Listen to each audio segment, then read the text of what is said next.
ఈరోజు ఒక వర్డ్ విన్నానండి. అది మీతో ఖచ్చితంగా షేర్ చేసుకోవాలి. ఎందుకంటే ప్రతి ఒక్కరు తెలుసుకోవాల్సిన వర్డ్ అని నా ఉద్దేశం. ఎందుకంటే రీసెంట్ టైమ్స్‌లో నేను దీనికి సంబంధించి ఈ వర్డ్‌కి రిలేటెడ్ సిట్యుయేషన్స్ చాలా ఫేస్ చేశాను. చాలా అంటే చాలా రీసెంట్ టైమ్స్‌లో. సో, అందుకనేసి ఖచ్చితంగా ప్రతి ఒక్కరి లైఫ్‌లో ఇలాంటి సిట్యుయేషన్స్ అయితే ప్రతి ఒక్కరు ఏదో ఒక టైంలో ఈ సిట్యుయేషన్‌ని ఫేస్ చేసుంటారు అననేది నా ఒపీనియన్. అందుకనేసి ఈ వర్డ్‌ని మీకు చెప్పాలి అని నేనొచ్చాను. ఏంటి ఆ వర్డ్ చెప్పకుండా ఏంటేంటో చెప్తున్నాను అని అనుకుంటున్నారా? గ్లిప్ టాకర్. వర్డ్ ఏంటి? గ్లిప్ టాకర్. గ్లిప్ టాకర్ అంటే ఏంటి?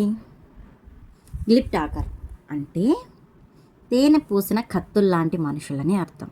అంటే మనకి సపోర్ట్ చేస్తున్నట్లు, మనల్ని ఎంకరేజ్ చేస్తున్నట్లు అంత పర్ఫెక్ట్‌గా మేనేజ్ చేస్తారు. అంటే పైకి నవ్వుతూ. కానీ లోపల ఇంటెన్షన్ ఎలా ఉంటుందంటే మొత్తం బ్యాడ్‌గానే ఉంటుంది. వాళ్ళు నీకు సపోర్ట్ చేస్తాను అని అంటారు అంతే. కానీ లోపల ఇంటెన్షన్ అంటారు కదా, లోపల మనసులో వాళ్ళు ఏమనుకుంటారంటే ఖచ్చితంగా వీళ్ళు అనుకునేది జరగకూడదు. కానీ పైకి మాత్రం చాలా స్ట్రాంగ్గా అస్సలు మనం వాళ్ళని గుర్తుపట్టలేం. అంటే మనం వాళ్ళని డౌట్ పడలేమన్నమాట. ఖచ్చితంగా వీళ్ళే ఈ తప్పు చేసుంటారేమో అనే ప్రసక్తే లేదు. ఓకే.